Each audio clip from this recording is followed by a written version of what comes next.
Yo, what is up, everybody? This is Cushion Tech here, and today I am going to be talking to you guys about what is computer organization architecture from a developer point of view. Sit back, enjoy, and watch this show. As you can see right here, this is like a computer. This is part of the computer architecture and all that. This is a microprocessor chip. This is a PC board chip and all that. As you can see right here, this is a chip right here and all that. As you can see right here.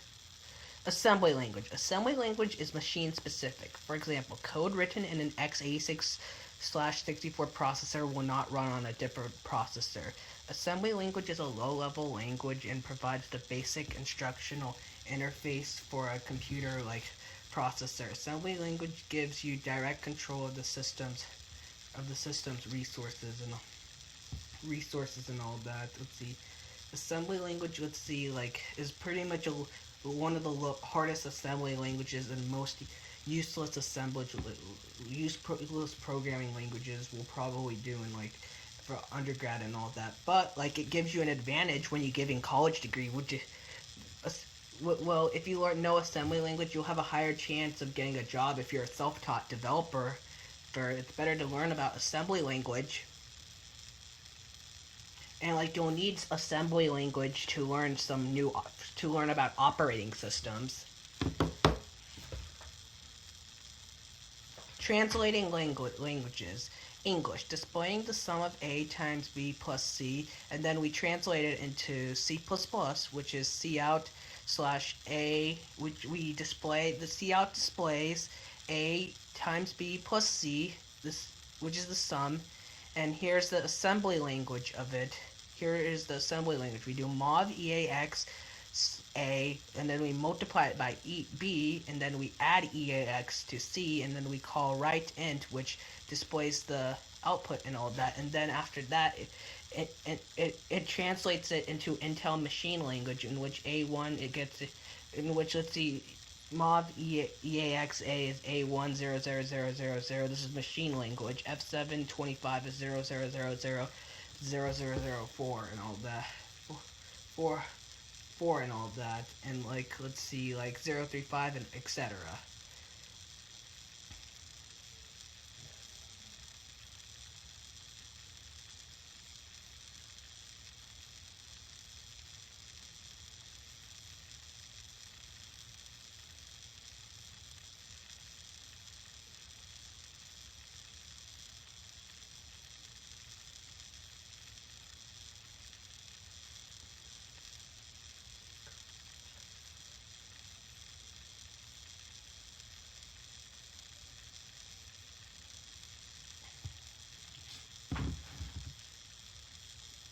Specific machine levels. Level 1, digital logic. Level 2, instruction set architecture. Level 3, assembly language. Level 4, high level language. Each level has let's see, the higher the level, the more English there is. Why learn assembly? You have to learn assembly because in order to gain an understanding of architecture issues, understand the tool change, improve algorithm development skills, improve understanding of functions and procedures, improve understanding of functions of inputs like input output buffering, understand the compiler scope, introduction multiprocessing concepts, introduction interrupt processing concepts and all that, which is a reason why you need to learn assembly and all of that. Computer architecture. The basic components of a computer include central processing unit or CPU, aka the brain of the computer, primary storage or the random access memory, secondary storage, input-output devices, which is screen, keyboard, mouse, and an interconnection referred to as the bus. Programs and data are typically stored on secondary storage, example, disk drive or solid-state drive. When a program is executed, it must be copied from the secondary storage into the primary storage or the main memory or random access memory, which is the main. The CPU executes the program from the primary storage or random access from the random access memory.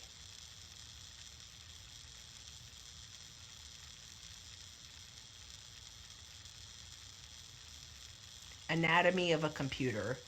As you can see here, this is the CPU, which is the brain of the computer. This is the screen, keyboard, and mouse, which is the outside of the computer and how it looks. This is the, let's see, the screen, the outside of the computer is similar to how like a human looks on the outside. So this is the primary storage slash random access memory. This is the bus, which, or the interconnection. This is the secondary storage, or SSD slash disk drive slash other storage media. This is the anatomy of a computer and all that.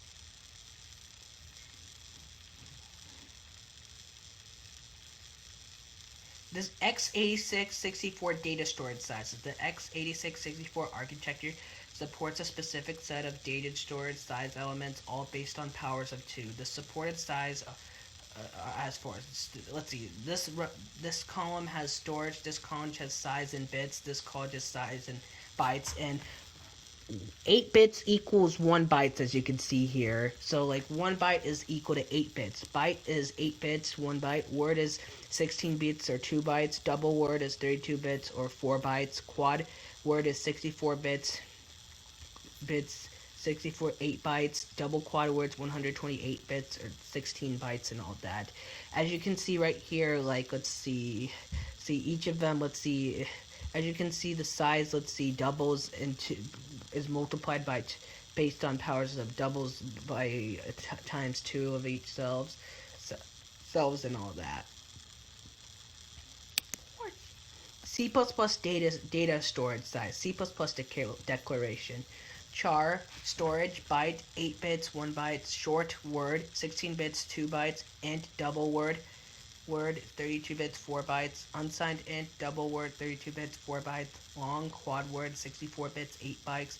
Long quad word 64 bits 8 bytes. Char dot quad word 64 bits 8 bytes. Int asterisk quad word 64 bits 8 bytes. Float double word 32 bits 4 bytes. Double quad word 64 bits 8 bytes. And as you can see right here, this shows everything. This shows like all the different data storage sizes for C++ and all that.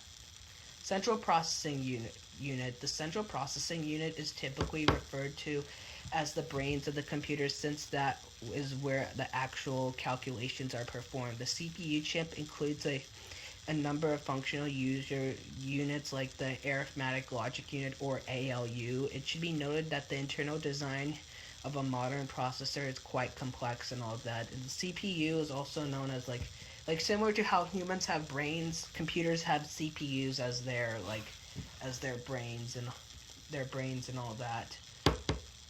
CPU registers. In order to support the ALU, processor registers and cache memory are also included on the chip. A CPU register, or just register, is a temporary storage or working location built into the CPU itself, separate from the memory. Computations are typically performed by CPU using the registers and all that.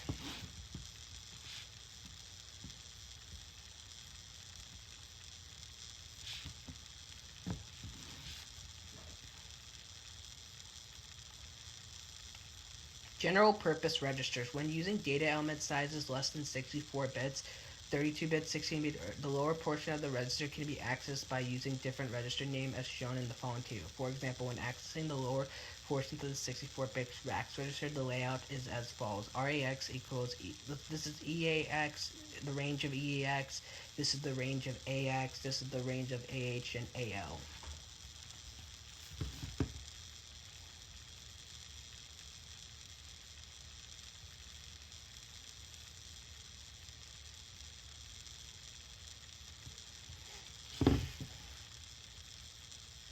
Let's see, 64-bit registers, RAX, lowest, RBX, RCX, RDX, RSI, RDI, RBF, RSP, R8, R9, R10. As you can see here, R's are 64-bit, E's are 32 bits. Let's see, 16 bits are like right here, and these are the 32 bits right here.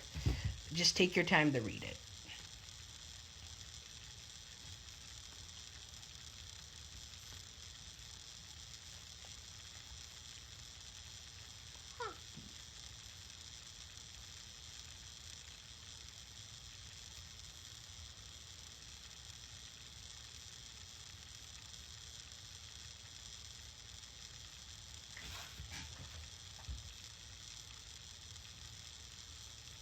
And as you can see here, this is the continued list, as you can see right here.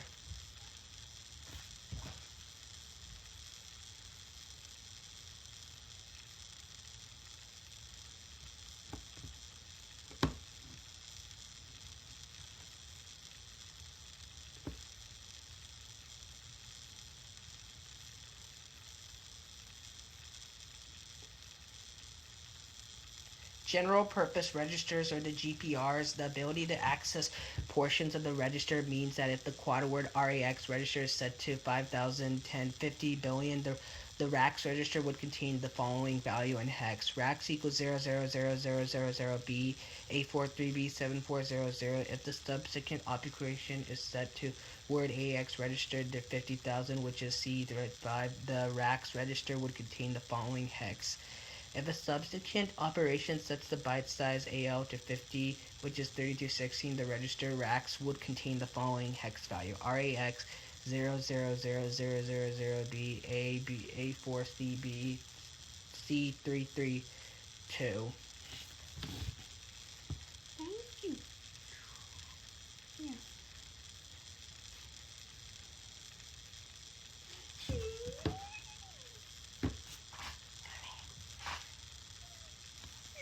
Stack pointer register, RSP. One of the CPU registers RSP is used to point to the current top of the stack. The RSP register should not be used for data or other uses.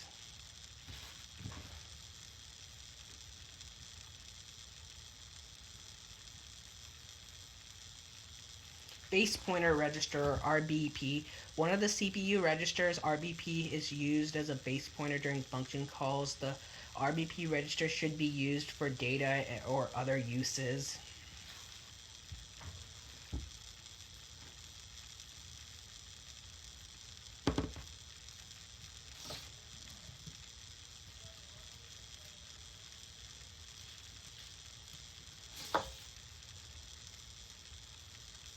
Instruction pointer register, RIP. In addition to GPRs, there's a special register, RIP, which is used by the CPU to point to the next instruction to be executed. Since the RIPs point to the next instructions, that means the instructions being pointed to the RIP and shown in the debugger has not yet been executed. This is an important distinction which can be confusing when reviewing code in a debugger.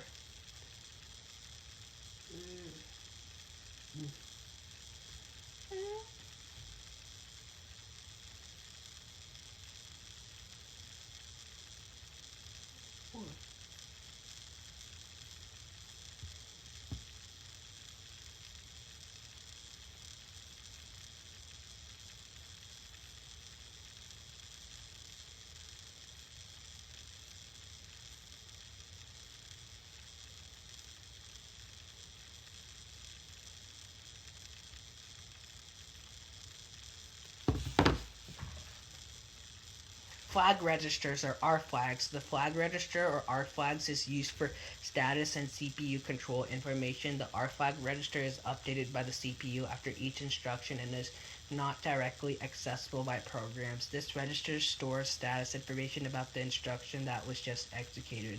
Of the 64 bits in the R flag register, many are reserved for future use.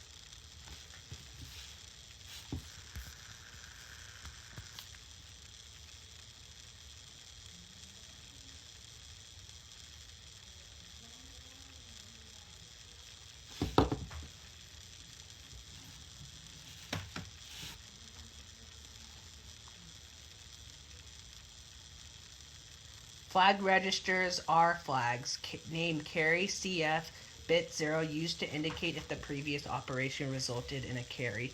Parity PF2 used to indicate if the last byte has even numbers of ones. Adjust AF. Bit 4 used to support binary coded decimal operations. 0 ZF6 used to indicate if the previous operation resulted in 0 sign. SF7 used to indicate if the previous operation resulted in one or more significant bit. Direction DF10 used to specify the direction increment or decremented for some of the string purposes. Overflow OF deep 11 used to indicate if the previous operation resulted in an overflow. XMM registers. There's a set of dedicated XMM registers used to support 64-bit and 32-bit floating point operations in single instruction and multiple data instructions. The SMID instructions allow a single instruction to be applied simultaneously to use multiple data items. Used effectively, this can result in a significant performance increase. Typical applications include some graphic processing and digital signal processing. Additionally, the XMM registers are used to support the streaming SIM extensions. The SEE instructions are out of scope of this text. The XMM registers, 128 bits, XMM0, XMM1, XMM2, XMM3, XMM4, XMM5, XMM6, XMM7, XMM8.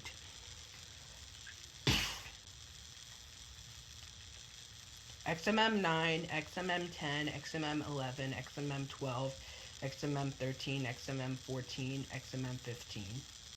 Cache memory. A cache memory is a small set of primary storage or RAM located in the CPU in the U chip. If the memory is accessed, a copy of the value is placed in the cache.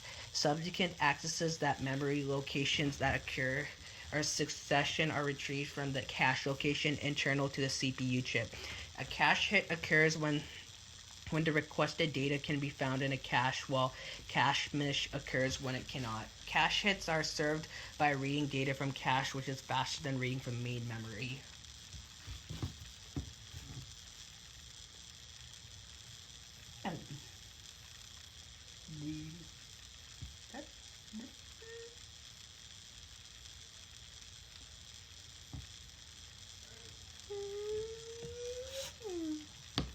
CPU chip. Here is the CPU chip. Core 0, L1 cache, L2 cache, Core 1, L1 cache, L2 chip, and it's the BUS or bus.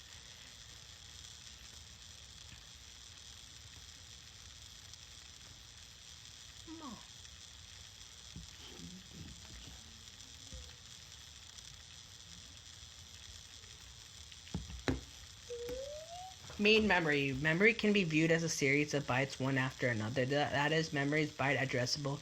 This means each memory holds one byte of information. To store a double word, 4 bytes are required, for which use 4 memory addresses. The least significant byte is stored in the lowest memory address. The most significant byte is stored in the highest memory address. For double words, the MSB and LSB are located as shown below. MSB is shown right here, and LSB is shown right here.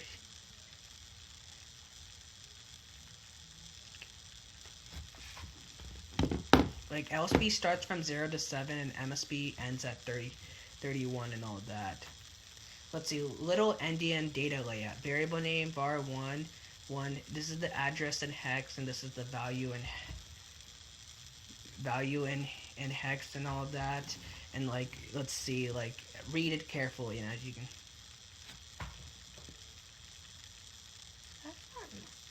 This is the general memory layout. High memory, stack, asterisk heap, BSS uninitialized data, text code reversed, reserved. This is high memory, and this is the lowest memory right here, as you can see right here. Reserved is the lowest memory.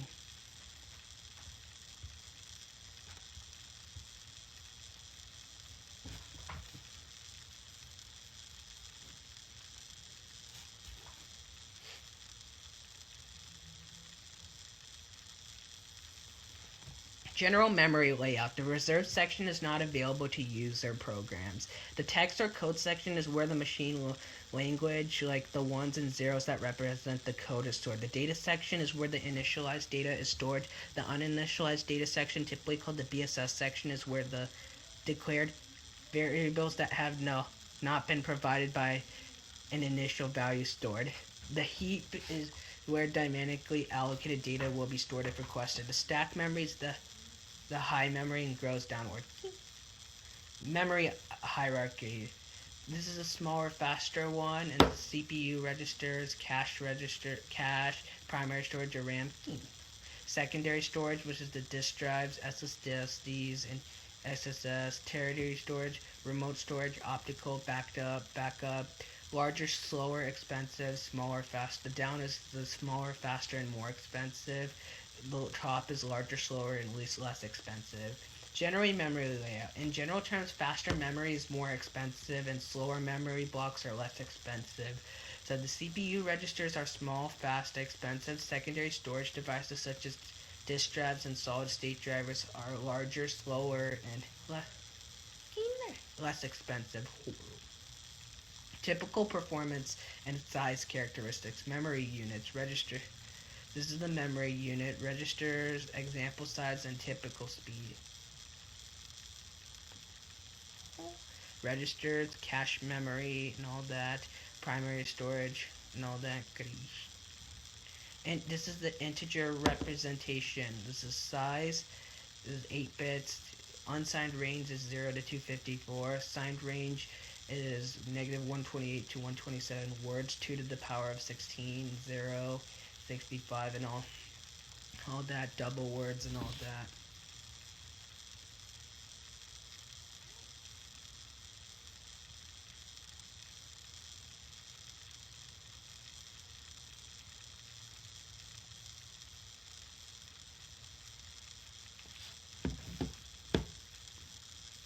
The unsigned byte range, as you can see right here, is from 0 to 255 and all that.